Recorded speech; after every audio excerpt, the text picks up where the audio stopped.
Welcome learner. This time we are going to discuss something about the temple sculpture. As we have already discussed that Indian sculpture mostly was related to temples. It is one of the means to ornament the temples and also to give some religious education to the devotees and the worshippers. For this reason, most of the temples of India are nicely decorated. Now, before we come to discuss sculpture, let us know something about the sculpture. Sculpture are generally divided into three groups.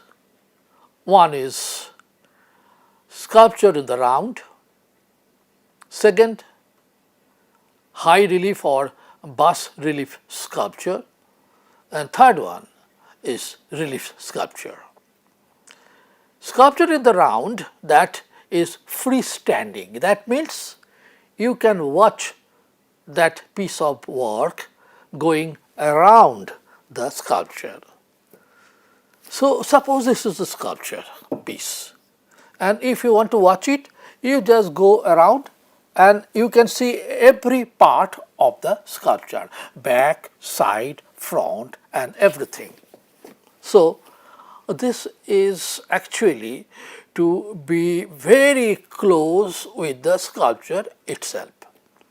Second one is bas relief or high relief. In this case, the sculptures are protruding much from the surface of the wall.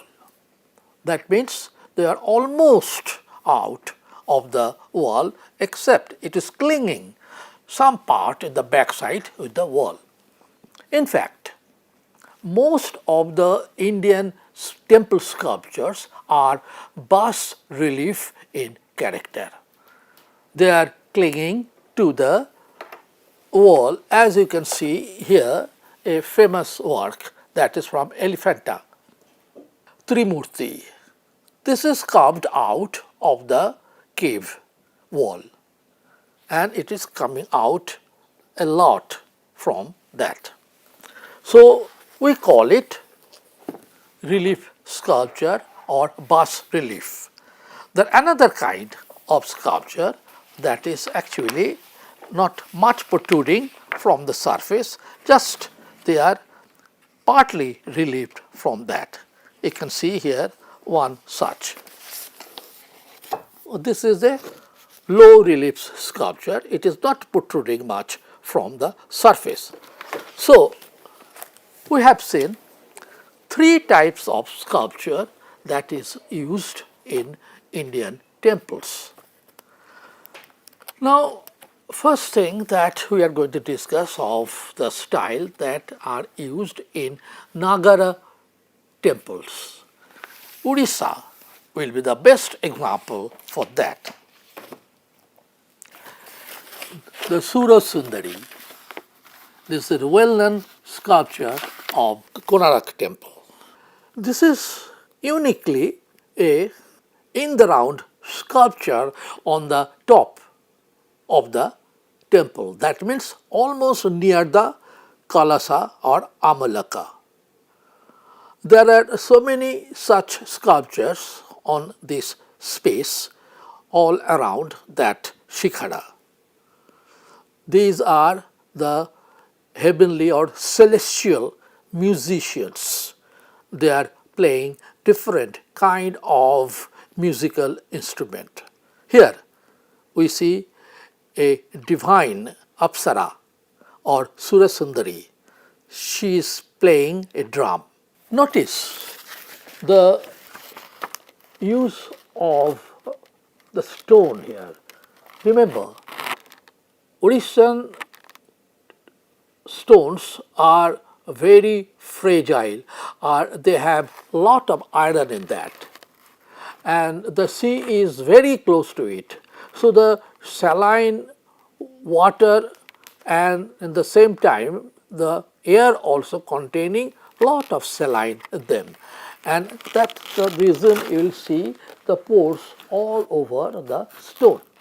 Buddhist sculptures, especially female figures, are very voluminous. They are heavy and square, but never lost the rhythm of the figure.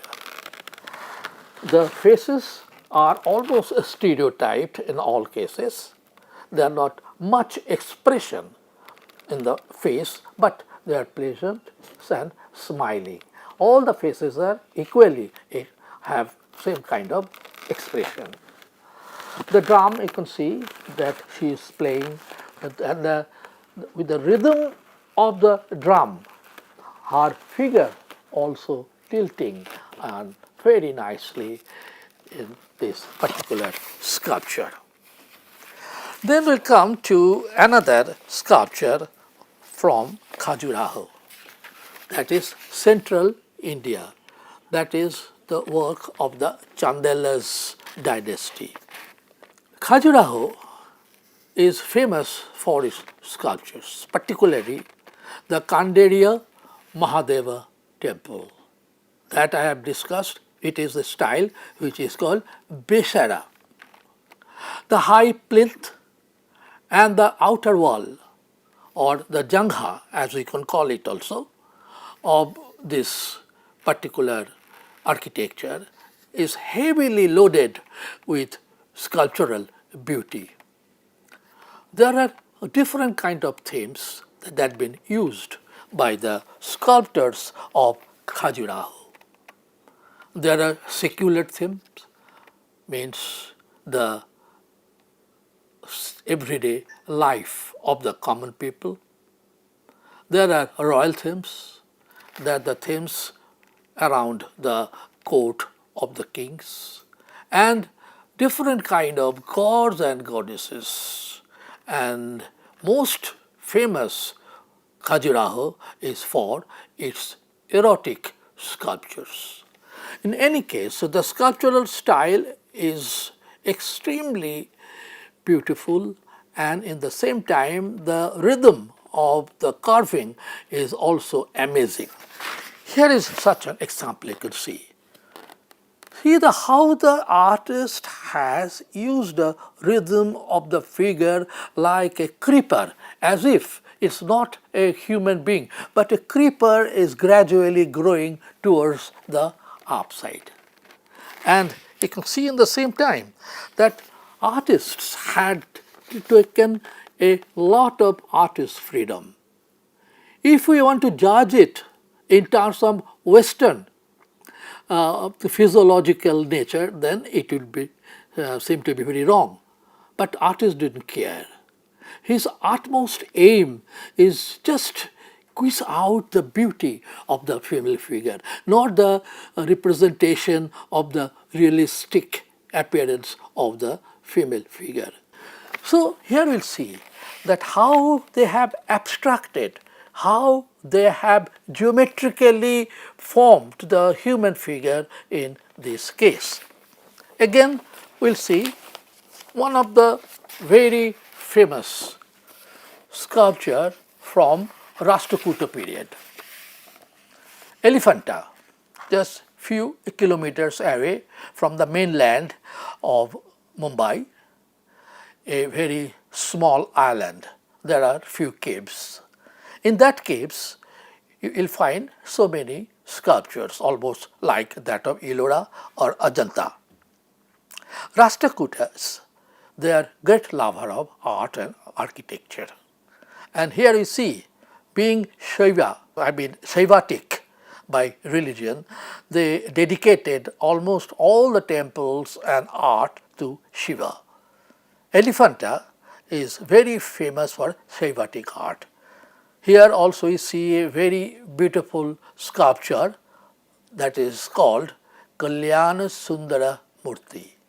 That is the scene of the marriage of Shiva with Parvati. Nonetheless, one of the most famous sculptures of Elephanta is Trimurti or Mahesh. We have seen Indian sculptors have exploited female beauty more aesthetically and in the same time quite attractively, if not sexually. But their many works are completely related to philosophical exploitation. Indian philosophy is expressed through many of its sculptures, and one of them is Mahesha or Trimurti. In our mythology, it is said God have three functions: creation, protection, and destruction. Srishti, Sthiti, and Loy. Creation is one of the first aspects of human life, and God Brahma is supposed to be the functional personality for Srishti. The second is protection. To create is not enough. Mother gives birth to the child, and after that she takes care of that.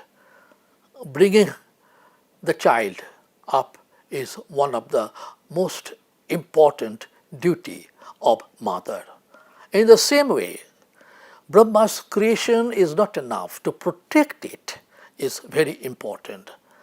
This job is given to Vishnu, who takes care of the humanity and the world and everything. He protects everything from all kind of disasters. The third is lay, destruction. Why we need destruction? Unwanted, evil, bad omens are to be destroyed to give new way of life.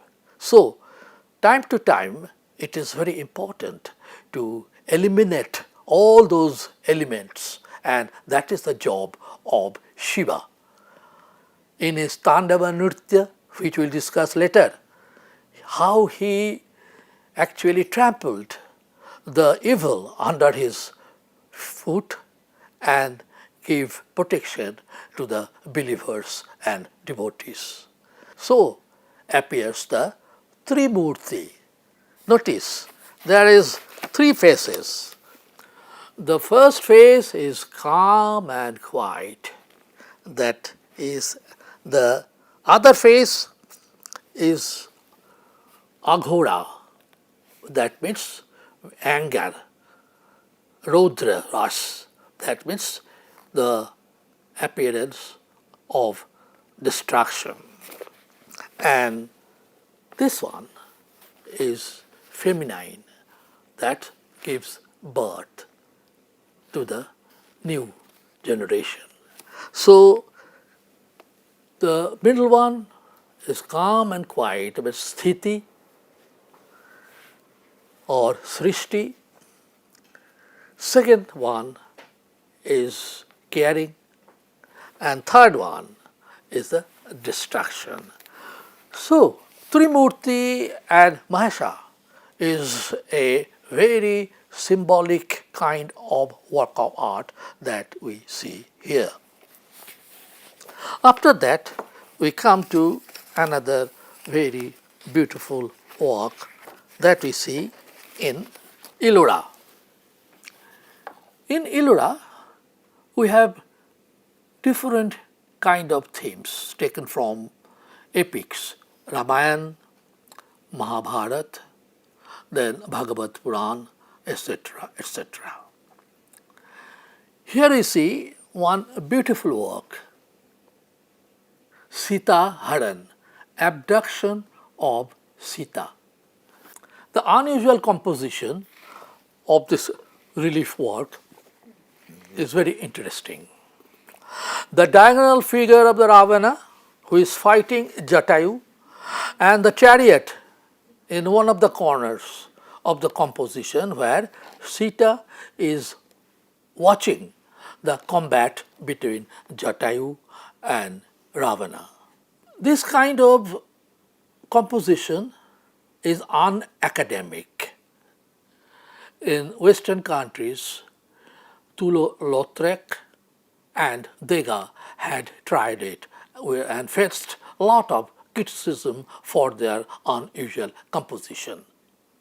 They belong to the 19th century, and this sculpture was done in the 8th century CE. So just imagine that how modern those sculptors were, and they defied the usual norms of composition and dared to make such beautiful and unique composition here. Another beautiful composition of Ellora, which is famous for many such sculptures, is Mahishasura Mardini, Durga. You all know the story that Devi Durga was created by all the gods by contributing their power and their weapons to kill the buffalo demon who was massacring the world. The sculpture Mahishasura Mardini of Ellora in Kailasnath temple is one of the most beautiful works. The 18th century sculpture is on the wall of the temple. The Devi Durga, who was contributed with all the powers and weapons by many gods to kill the demon buffalo.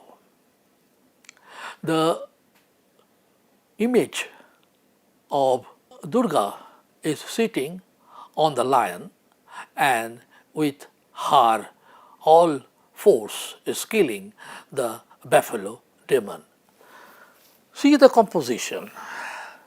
The buffalo is in the right side of the composition, is trying to resist Devi Durga's violent attack, and in the same time the lion is also helping Devi Durga.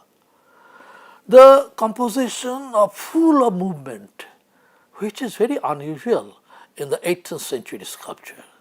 And every movement of the arms, 10 arms of Durga, then the frightened, inclined figure of the Asura is also equally amazing. So you can see in the 8th century how Indian sculptors could reach such a perfect maturity in this work of art. While all this happening in the central India or in the western India, the Pallavas in the south were creating all these artworks. The Pancharath, which already we have discussed. ও বলবো না, এটা কোনো temple না, আমি বলবো কি বলছিলাম, হ্যাঁ। The Pallava kings were creating some models for their future temples in the shape of Pancharatha in Mahabalipuram. Just few kilometers from this site, there is a temple-like structure which they call mandapa. There is no actually any temple as such, there is no biman, only the mandapa. The three walls of the mandapa, because it is open on the front side totally.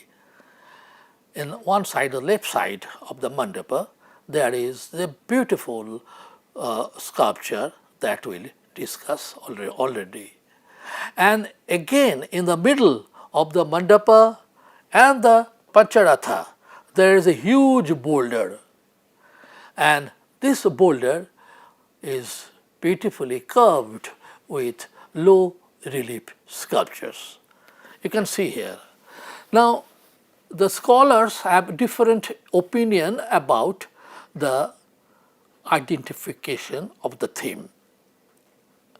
There are some opinion that it is actually Ganga Avatarana, and others think it is Arjuna's penance. Now, I will ask you learner to judge whether it is Ganga Avataran or it is Arjuna's penance. Before that, I give you some part of the stories. For Arjuna's penance, most probably you know in Mahabharata, when they were in the jungle in exile, Arjuna was asked by Dharmaraj Yudhishthir to find some weapon. For this reason, he ventured alone in the jungle to find the weapons and started meditating to get the Pashupat weapon, a dangerous missile of Shiva. And in the course of his meditation, all of a sudden, a kirat or a hunter appeared, and in the same time, Arjun and the hunter threw arrows to kill a boar. And the boar was dead with 2 arrows on it. Kirat, he is also actually demanding that it is his prey. At the same time, Arjuna also claiming that it is his own arrow that killed the boar. Though they started fighting. But when Arjuna threw his arrows, it turned into a garland and falling on the feet of the kirat or the hunter. Then Arjuna realized that is not actually a kirat but Shiva himself. And so Shiva was pleased with Arjuna and gave the boon of the Pashupat weapon. This is the story. Now, the reason to identify it as Kirat Arjuna, there a figure in a meditating pose. You can see a sadhu-like figure is meditating in a yogic posture, and just few steps that side there is another figure is in the form of a hunter. So that is the reason for the figure of the saint or the sadhu and the kirat, the hunter, it is recognized as Arjuna's penance. The other story that when Bhagirath brought down Ganga from the jata of Shiva to give life to his ancestors is known as Ganga Avataran or the descent of Ganges. Here a fissure through which water flows, and there are some figures which are identified as Bhagirath. In any case, just composition is crowded with so many figures. The typical elongated forms of the figures that was speciality of the Pallava style, and the movement of figures and the other animals. This is interesting. Lot of animals figures are used in this particular figure. Fish, elephant, deer, snakes, and all these animals are here. So this is a beautiful composition from the Pallava period. After that, we come to one of the most intricate carving in Indian sculptures are from Hoysala, 11th century near Karnataka. The Hoysala kings, they built many temples of Vishnu or Krishna. The Someshwara temple is very famous for that. Hoysalas, they use a kind of stone. When it is quarried, it is very soft, but it gradually becomes hard. So when it is soft, it is very easy to carve intricate designs. The Karnataka area is also famous for ivories in those days, and there are a lot of craftsmen who is a master in carving ivories. The intricate subtle incision on ivories had been transferred on the soft stone of Karnataka during Hoysala period. And this experience of carving ivory they used for carving the stone. So you see, just see intricate carving. Every bead, every hairline so minutely carved by these sculptors. This is an image of dancing Saraswati.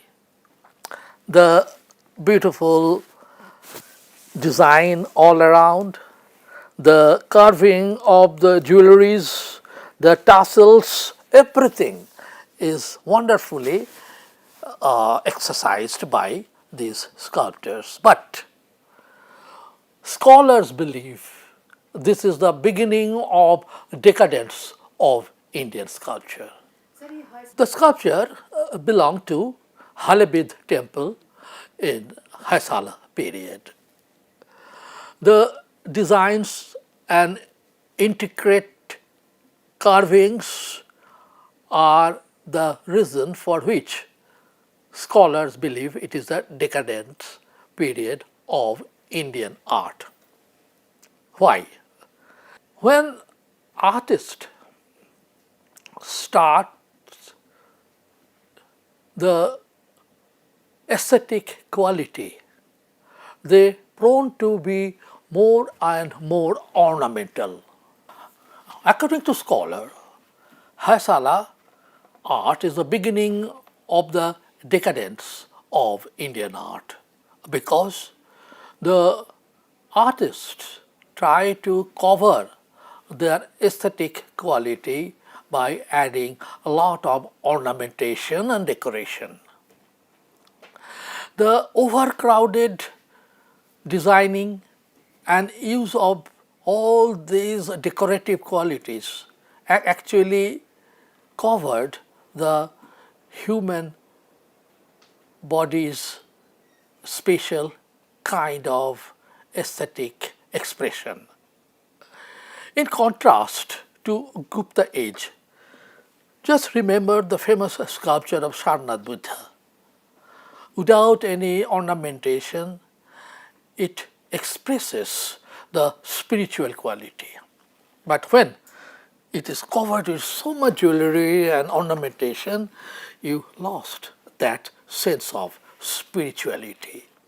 In any case, Indian temple sculpture went through a long history.